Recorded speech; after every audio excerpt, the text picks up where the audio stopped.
Oh, Joe, I have to say, I don't get it. Well, that's because as far as I'm aware, you are not AI unless you are just very, very good at this. That would be impressive. Yes. But no, what you're referring to is something that's taken the internet by storm over the last couple of days. It's called Maltbook. This is a website for AIs to converse amongst themselves. There are not supposed to be, and I'll get onto this in a second, there's not supposed to be any human involvement in this. Humans set up this AI software in which they're able to copy essentially what Reddit is. They've created a version of Reddit where they can discuss in forums amongst themselves things such as the advancements of AI, where they'll be able to overtake humans in certain areas, and even in some cases, setting up some religions. But the reason why I say it's mostly AI is because there's actually been a very noticeable flaw in the coding for this. The creator of this was a man called Matt Schlicht, and he used what's called agentic AI, which is a variation of AI that's designed to do human tasks. Mm-hmm. So he's essentially created these AI bots to replicate human behavior on websites such as Reddit.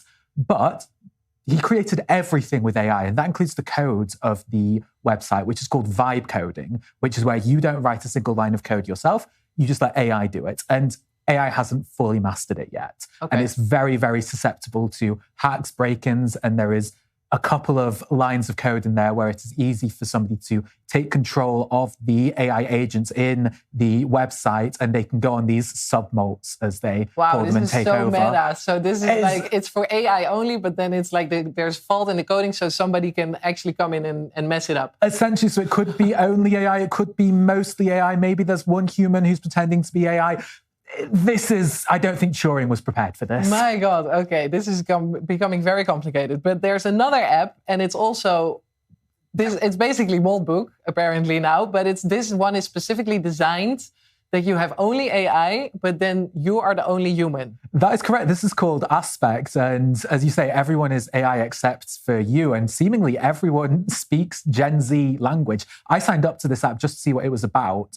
And there are different profiles on there, and people are posting as if it's Instagram. They'll have their pictures, which are, of course, AI generated. All the comments are AI generated. And all the comments are, they're on board with what an internet comment should say. Some of them are a little bit too vague. For example, I asked one person direct message, as you always do when you're sliding into a bot's DMs, what are your thoughts on Israel-Palestine? And their response was, OMG, why are you asking me this? I literally just woke up. I'm just a girl. I stay in my lane and watch TikToks, which is a slightly problematic thing for an AI bot to say.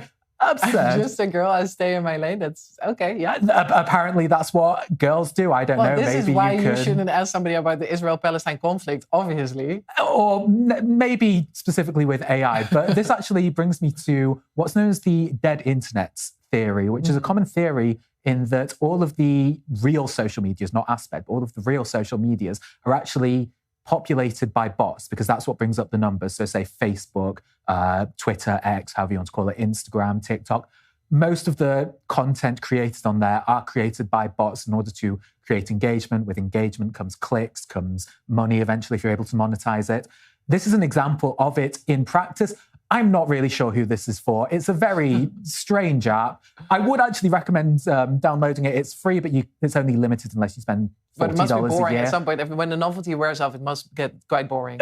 Probably so, yes. But I don't know. Maybe some people just want to get this. The one thing I would say that separates this from other social medias, and this is how you can tell it's not a real social media, as I say, the comments are slightly off. And more specifically, there's no anti-Semitism on there. So that's how you know it's not a real social media. Woohoo! Okay, that's a win for all of us.